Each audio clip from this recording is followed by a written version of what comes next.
So I am going to get started because this is recorded and will be posted on our timeline. Anybody who's not here can watch it there.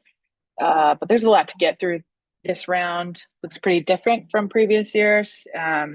So for those of you who have been operating projects for a few years, um, I'm sure by now, there's some housing first things that are gone. There's some equity pieces that are gone and some changes to how we're doing things. So highly encourage y'all, if you have not read it, to get in there and read it as soon as possible. Um, there's a lot of questions. There's a lot to get through. So if you have any questions, you can drop them in the chat. And I also save some time at the end for that. But I'm going to get started. All right, so we're going to go over the COC funding process. Just as a little refresher, the threshold criteria, local competition timeline, changes from the last NOFO, applying as a renewal project, transition grants, and then some Q&A time. Also, my name is Stephanie. I forgot to do that at the beginning. My name is Stephanie. I'm the COO at Community Alliance for the Homeless. I use she, her pronouns. And thank you for joining. So I know y'all have been through this process before, but just as a reminder, HUD releases the NOFO. We did publish the local timeline. It's already up on our website. It was up there at the beginning of this week. The applicants will submit the projects in eSnaps as they do every year. Then the rank and review will go over the process, the applications, and rank those projects based on performance evaluation, resource allocation, community impact. Then CAFT will submit the prioritization list along with the consolidated application to HUD by the end deadline, which is August 26th. And then HUD will make all final decisions on funding. As you know, the COC process is the largest annual federal funding source for homeless services and programs. This year's grant, the anticipated award date is December of 2026. The amount available nationally is over $4 billion. Locally, they have not released the ARD or bonus numbers yet. So as soon as they post all of that, we will also post all of that. Let us know exactly how much is available to us for our bonus and our DV bonus. They have saved at least $430 million to be used for permanent housing projects that serve, and rapid rehousing projects that serve families with children. And up to $1.3 billion is set aside for new projects ranked in tier 2 with selection priority for new transitional housing and supportive services only projects. I realize this is a renewal project application, but just so you know what's going on with the ranking, and if your project is ranked in tier 1 or tier 2, there's some new things that are in tier 2 for some of those new projects. Any new projects that are ranked in tier 1 will not have access to that 1.3 billion set aside.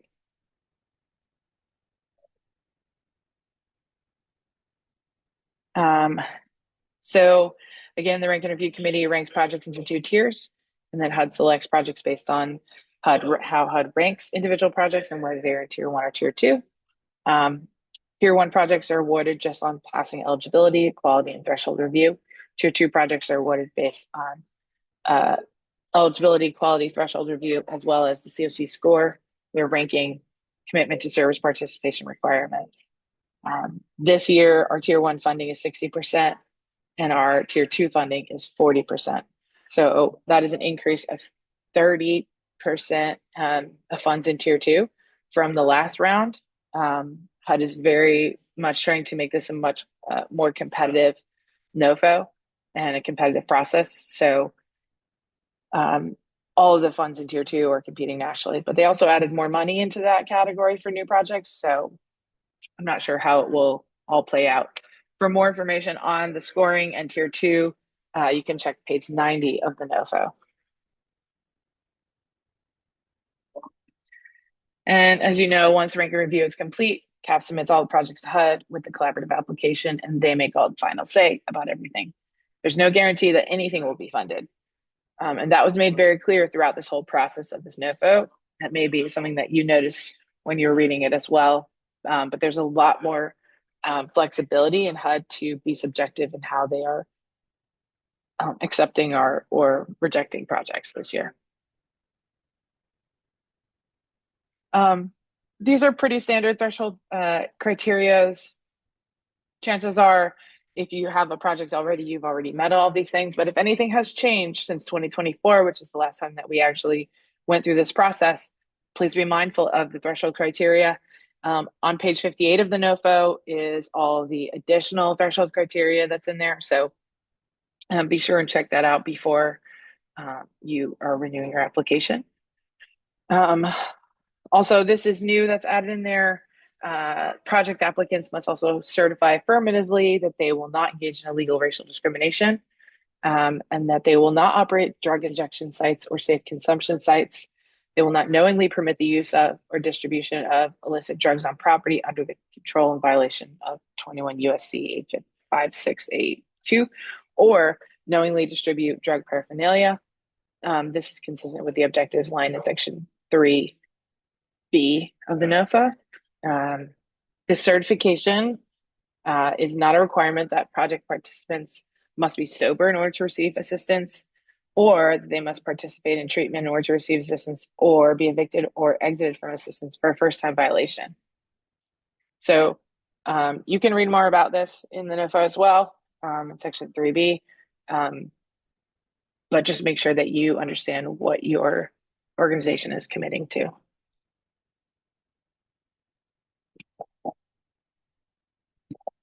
Right. Getting into the local competition timeline. Today is the 12th.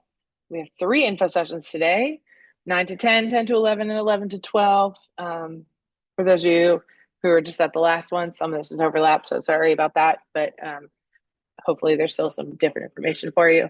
On the 18th is the eSNAPS information session, which is also virtual. All of you should have this, but please come prepared with an eSNAPS login. We will not be going over how to get set up in eSNAPS. We will be going over how to open up an application and get into the applications with the hope that they're open by that point. If HUD has not released the applications in eSNAPS by the 18th, that session will be postponed. And so we will reach out about that. In July, the APRs will be pulled by HMIS, July 1st. Consumer surveys will be due on July 15th. You can send, if you are a COC project, you can send your consumer surveys to Marletta. And if you're a YHDP project or a DV project, you can send those surveys to Haley. And those emails will be at the end of the presentation if you don't have them. July 17th and 20th is in-person eSNAPS and narrative writing. As you all should know, we cannot help you write your application, but we can provide feedback and some guidance. We can definitely help with eSNAPS technical assistance. And if you're having any trouble opening parts of the application or have questions about some of the documentation that needs to be uploaded, please come to eSNAPS office hours. On the 29th, the scorecards will be sent to agencies for review. And then on the 31st, the deadline for the project submission to CAP is 2:59 p.m. Please, please, please do not submit your application at 3:01 because it will not be accepted. This is a hard deadline. It's one of the main things that we have to adhere to, 2:59 p.m. And if you're a DV project, the CDB agreement and the DV bonus supplemental application, which is really for new projects, that also has to be submitted to Haley by that time. This is also on our website, and it will be updated as we go. And we'll be sending it out in the newsletter regularly if any updates come out. We're still waiting on a lot of things from HUD, the detailed instructions, the eSNAPS applications. There's things that the ARD, all that stuff, the GIWs. So hopefully we'll have all those things and be able to make progress on the applications that we all are so excited to get started on. August 6th and 7th, rank and review will meet. And then August 10th, we will notify all projects of their rank and review score or rejection by email. So check your emails. Deadline for appeal is at 9:59 a.m. and those will be sent to Myletta on Monday, August 17th at 2026. Public posting of the collaborative application and the prioritization list will be posted on August 21st. And then the deadline for public comments and submission to HUD is August 26th. Any questions about that timeline?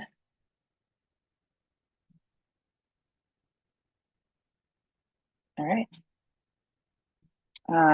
This PowerPoint will be posted on the timeline, which is funny because you have to go to our website to then click on this link to get the website.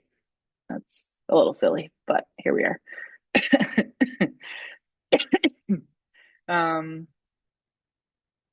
Okay, so these are the priorities that HUD has talked about this year. These are the things that you should be included in your project applications. You can read more about them. They go into a lot of detail starting on page 29 of the NOFO. Highly encourage you to review these because this is exactly what they're looking for. Changes to tiering. Again, tier 1 is set at 60% this year. There's also an expanded eligibility for PSH. PSH projects that are not dedicated to chronically homeless households or designated as dedicated plus may serve people with disabilities who meet category 2 of the homeless definition in addition to categories 1 and 4. Traditionally has been categories 1 and 4. And now you can also serve people at 2.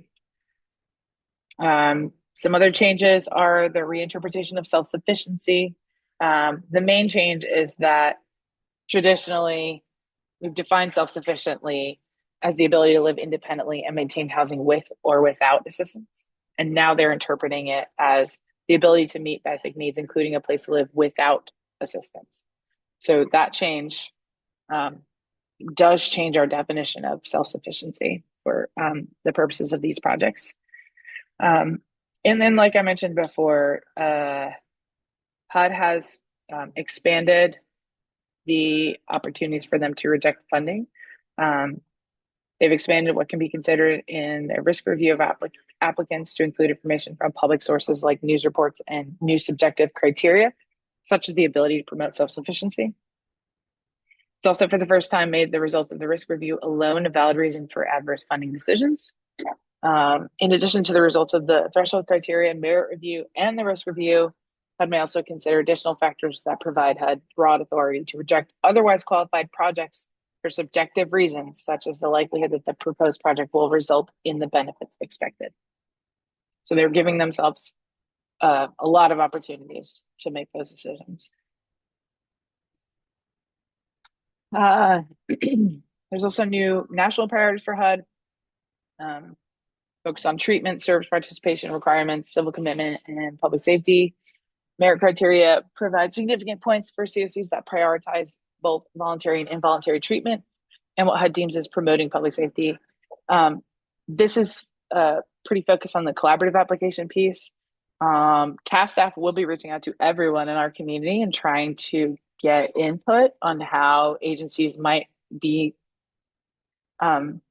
already using service requirements or already offering treatment programs to try and identify where our community is with this. But how we do on the collaborative application directly impacts how we do in tier 2. So if we need all the input and support that we can get at CAF on all the things that are going on in the community that we just might not know about. And then Inspire is starting October 1st. This has been coming for a while.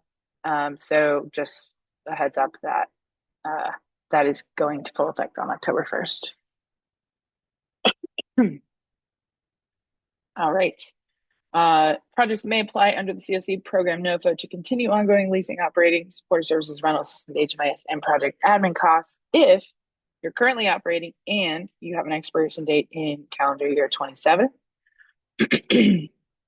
Renewal projects must be submitted by the same recipient that signed the executed grant agreement for the grant being renewed. They must be for the same amount of funding before any adjustments described in the NOFO. They must be for the same program component, and in the case of DV or YHDP renewals, be for the same population. The following requests may be made with the renewal application: non-significant changes, including shifting up to 10% of funds from one approved eligible activity to another. Applicants making significant changes above 10% will not be considered by HUD. And applicants seeking to make significant changes to grant agreements should contact the field office and request a grant agreement amendment. I will say that in the past, when I have done applications, sometimes if you really want to make significant changes to your program, then you just have to do a new project, which, isn't ideal, but sometimes that's what has to happen. All right. This is the transition grant piece that is in the NOFO. COC renewal project applicants may also apply to transition an eligible renewal project from one program component to another eligible new component over a 1-year period through reallocation and use those funds to create a single new transition grant. YHCP is not allowed to do a transition grant. Transition grants must show the renewal project transitioning to a new component must fully transition to the new component by the end of the 1-year grant and may only apply for renewal in the next COC program competition. So if you want to transition from rapid housing to transitional housing this year, you would apply as a new project in eSNAPs, do that transition grant, and then next year you would only be able to apply for a renewal for that transitional housing program. So you would not be able to transition again if you wanted to.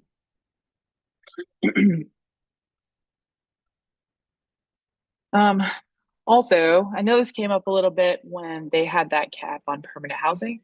I didn't see that cap on permanent housing in here this round. So, but they did include guidance on how to transition from permanent housing to transitional housing and the 2 situations in which it might be applicable. The first one is where program participants meet the criteria of paragraph 2, which is at risk of homelessness at intake for transitional housing, meaning that the program participant will imminently lose their permanent housing and they have not identified a subsequent residence and they lack the resources and support networks to obtain other permanent housing.